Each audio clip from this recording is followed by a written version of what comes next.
नमस्कार मित्रांनो, मी उमेश जाधव पुन्हा आपल्या एका नवीन व्हिडिओमध्ये सहर्ष स्वागत करत आहे। तर मित्रांनो, जसं की मी मागच्या व्हिडिओमध्ये सुद्धा म्हटलेलं आहे की डॉक्टर बामू युनिव्हर्सिटीचे जे ऑक्टोबर-नोव्हेंबर 2023 ची एक्झाम झालेली आहे, तर याचा निकाल जे आहे एमएच्या विद्यार्थ्यांचा लागला होता, परंतु आता लवकरच सगळ्याच विद्यार्थ्यांचा रिझल्ट लागणार आहे असं सुद्धा मी म्हटलं होतं। तर म्हणून आता जे आहे काही विद्यार्थ्यांचा अजून या ठिकाणी रिझल्ट डिक्लेअर झालेला आहे। तर यासाठी रिचेकिंगसाठी तुम्ही कधीपर्यंत अप्लाय करू शकतात, रिझल्ट तुम्हाला कुठे बघता येणार आहे आणि कोणकोणत्या विद्यार्थ्यांचा रिझल्ट लागलेला आहे याची संपूर्ण माहिती या व्हिडिओमध्ये आज आपण बघणार आहोत। चला तर व्हिडिओला सुरुवात करूया। त्यापूर्वी सरांना विनंती आहे, चॅनलवरती जर पहिल्यांदा आला असाल तर चॅनलला सबस्क्राइब करून सोबत घंटे जोडणे प्रेस करून ठेवा, जेणेकरून आपल्याला युनिव्हर्सिटीच्या सर्व अपडेट्स वेळोवेळी मिळत राहील। चला तर व्हिडिओला सुरुवात करूया। तर विद्यार्थी मित्र, या ठिकाणी युनिव्हर्सिटीकडून नवीन परिपत्रक जे आहे ते या ठिकाणी प्रकाशित केले गेलेले आहे युनिव्हर्सिटीच्या ऑफिशियल वेबसाईटवरती। या ठिकाणी तुम्ही बघू शकता important instructions for BCom first to 6 semester pattern 2018 नुसार। म्हणजे ज्या विद्यार्थ्यांचं जे ऑक्टोबर-नोव्हेंबर 2023 ची एक्झाम दिली आहे बीकॉमची फर्स्ट टू 6 सेमिस्टरपर्यंत, तर त्या विद्यार्थ्यांचा रिझल्ट डिक्लेअर झालेला आहे। त्यांना जर काही आपल्या पेपरमध्ये मार्कमध्ये काही प्रॉब्लेम येत असेल, त्यांना वाटत असेल की आपण खूप काही लिहिलेलं आहे आणि मार्क कमी पडलेले आहे, तर यासाठी तुम्ही रिचेकिंगसाठी सुद्धा अप्लाय करू शकतात। रिचेकिंगमध्ये 3 प्रकार पडत असतात। एक तर सप्लिमेंट ऑफ किंवा supply of photocopy of answer book, तुम्ही तुमच्या उत्तरपत्रिकेची छायांकित प्रत मागू शकता।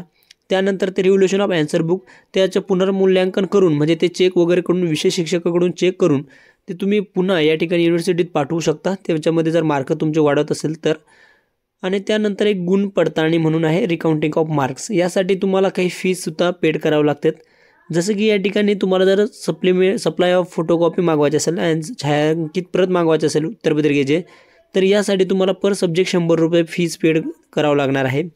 त्यानंतर याची लास्ट डेट आहे 9/2/2024 पर्यंत तुम्ही अप्लाय करू शकतात। तुमच्या महाविद्यालयामध्ये जाऊन अर्ज करावा लागतो आहे रिचेकिंगसाठी।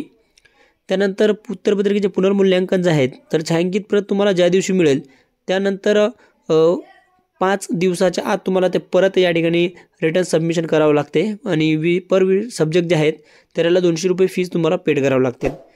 त्यानंतर जर तुम्हाला फक्त रिकाउंटिंग ऑफ मार्क्स म्हणजे गुण पडताळणी करायची असेल, तर पर सब्जेक्ट 50 रुपये या ठिकाणी फीस तुम्हाला पेड करावं लागणार आहे। अशा पद्धतीने तुम्ही तिन्ही प्रकारामधून कोणत्याही टाईपने तुम्हाला पाहिजे त्या टाईपने तुम्ही रिचेकिंगसाठी अप्लाय करू शकता। तुमच्या महाविद्यालयामध्ये जाऊन अर्ज करावा लागतो आहे रिचेकिंगसाठी आणि अशा पद्धतीने तुम्ही तुमचा निकाल लागल्यानंतर रिचेकिंगसाठी अप्लाय करू शकता। आणि रिझल्ट तुम्हाला बघायचा असेल तर युनिव्हर्सिटीच्या ऑफिशियल वेबसाईटवरती जाऊन, जसं की या ठिकाणी तुम्हाला थोडंसं डेमो वगैरे दाखवून देतो आहे।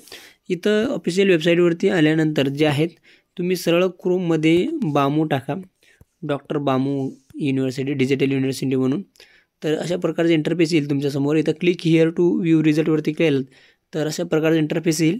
इथं एक्झाम सिलेक्ट करा, ऑक्टोबर-नोव्हेंबर 2023 जी आहे ती। त्यानंतर select year and semester select करायचे आहे। इथं कोणता इयर कोणतं सेमिस्टर आहे, PRN नंबर इथं टाकायचा आहे आणि इथं सर्च म्हणून क्लिक करायचं आहे। अशा पद्धतीने तुम्ही तुमचा रिझल्ट जे आहे ते बघू शकतात। फक्त बीकॉमच्या विद्यार्थ्यांचा रिझल्ट या ठिकाणी लागलेला आहे फर्स्ट टू 6 सेमिस्टरचा। सो आय होप की संपूर्ण माहिती आपल्याला आता कळाली असेल। अजून काही डाऊट शंका असेल तर तुम्ही नक्कीच कमेंट करून विचारू शकता। चला मग भेटू आपण अशा नवीन व्हिडिओमध्ये। धन्यवाद। जय हिंद, जय महाराष्ट्र।